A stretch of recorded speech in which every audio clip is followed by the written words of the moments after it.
What is the meaning of life? Hi, my name is Susie Porter, and I help women rewrite their lives so that they can create their happily ever after. What is the meaning of life? Pretty profound question, right?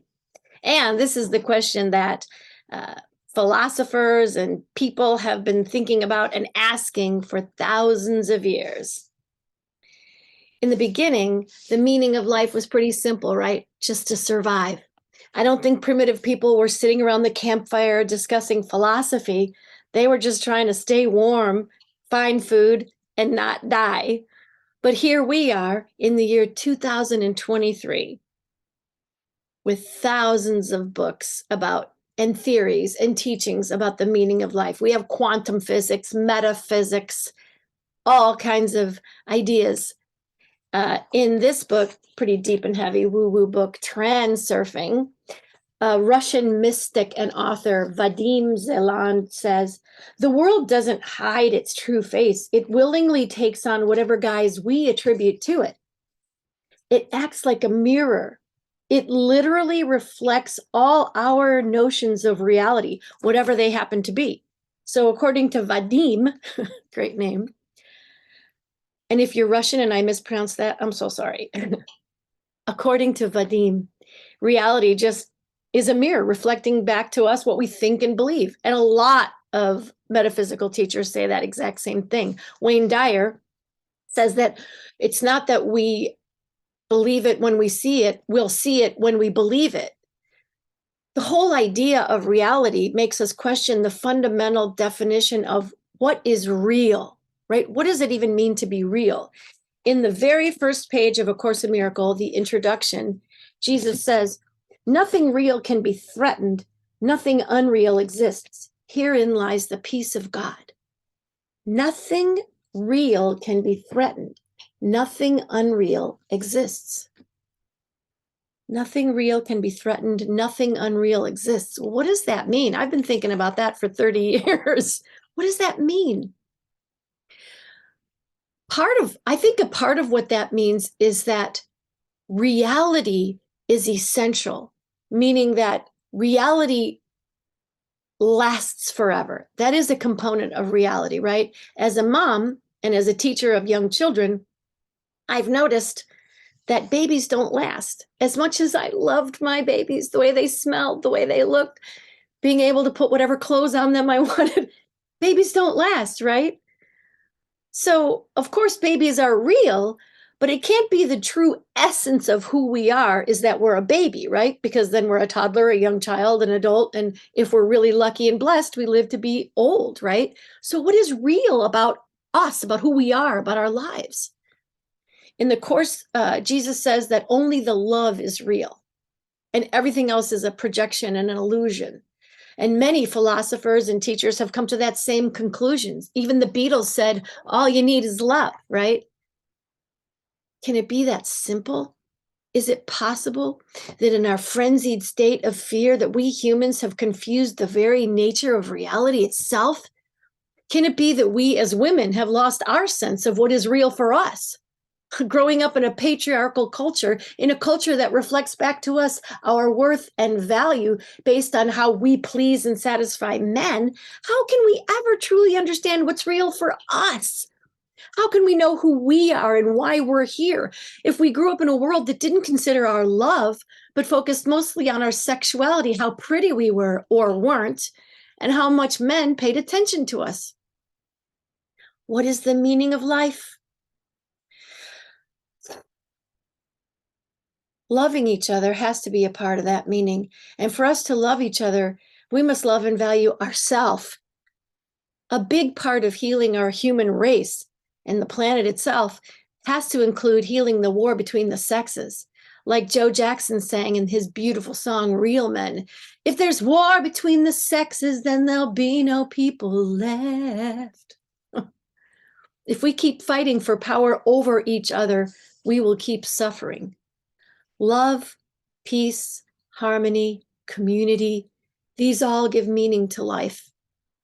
And from what I've experienced and learned, that love, peace, harmony, and community has to begin in my own mind and in my own heart and in my own nervous system, in my own belief system. An angry woman cannot create a peaceful world. A wounded woman will wound others. Hurt people hurt people. It's that simple. But the good news is healed people heal people. And that, as far as I can see, is what gives this life profound meaning and purpose.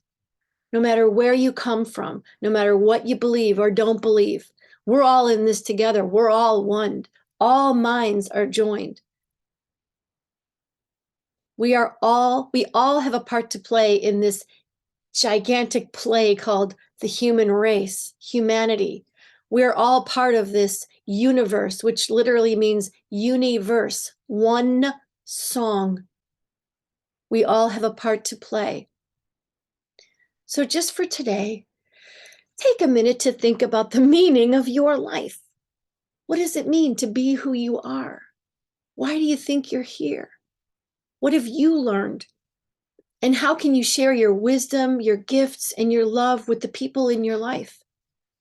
What is the meaning of life? Tons of people have tried to answer that question. Monty Python summed it up nicely in this quote from their film, The Meaning of Life. Try and be nice to people. Avoid eating fat.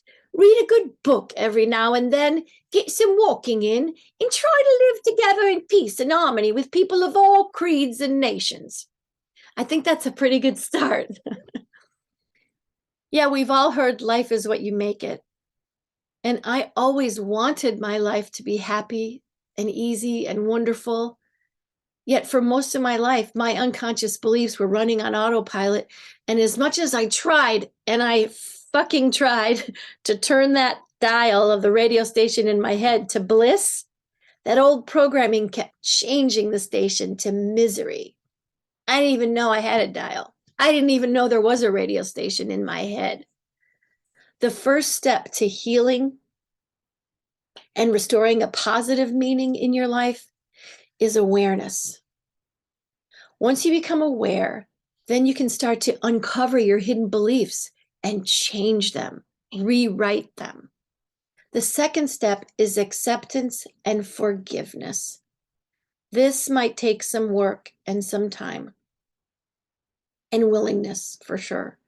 Until you can accept that life happened as it did and that everyone in your life was doing the very best that they could according to their program and according to the radio station in their head, until you can choose to forgive everyone and everything, you will make your past mean that you were a victim and you won't be able to grow because you can't take 100% responsibility for your life as long as you're blaming something or someone. The last step is love. It always comes back to love. Love your past. Love your parents. Love yourself. Love life itself. Love the opportunities and all that your life is. When someone asked Eckhart Tolle, how can we live in the moment when we hate the moment, when we're unhappy with what's going on in the moment? He said, act as if you chose the moment.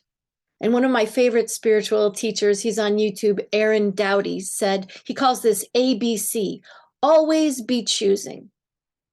So this may sound radical. Well, Susie, how can I want to choose this? I hate, and believe me, I've had a gazillion moments that sucked. But as long as I felt that I was powerless and that life was happening to me, I was powerless. When we realize life happens for us, even especially the sucky, terrible, difficult parts, it's happening for us. You don't have to understand the why. Just try and open your mind to the belief that life is happening for me. All of it. Every single part of it. Always be choosing. Until you put yourself in the driver's seat, your life will drive you. To be the driver of your life means to put your hands on the wheel and head in the direction that you decide to go.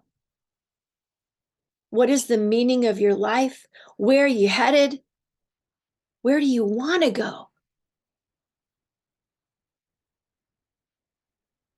Know and believe and trust that what you want wants you. You are a magnetic, powerful woman. If you're a man watching this, you're magnetic and powerful too.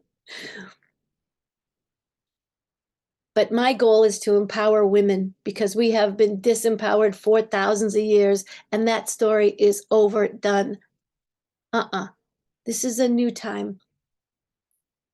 And what you want wants you. And you are absolutely worthy of every good thing. The meaning of your life is what you say it is, not what our culture or society or advertising says you should be pretty and skinny and have perfect skin and all that craziness. You decide what your life means. You decide your worth and value. You decide who you are and why you're here. What is the meaning of life? What do you think?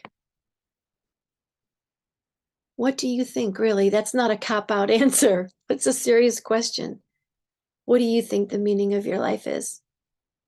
I'd love to hear in the comments, or you can find me at heal me dash slash Susie Porter.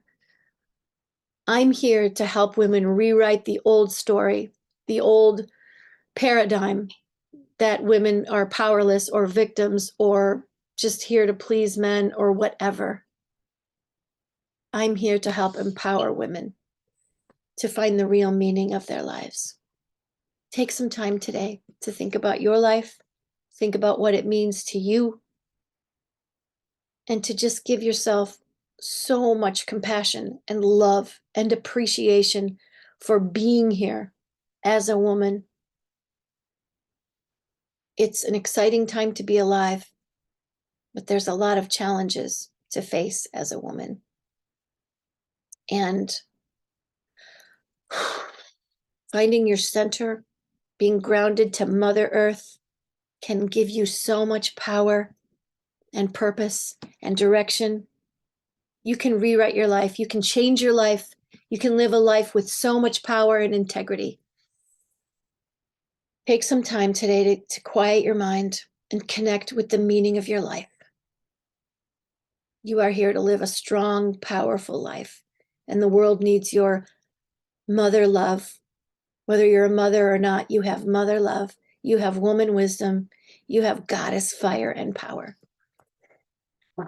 Take care. God bless. Goddess bless.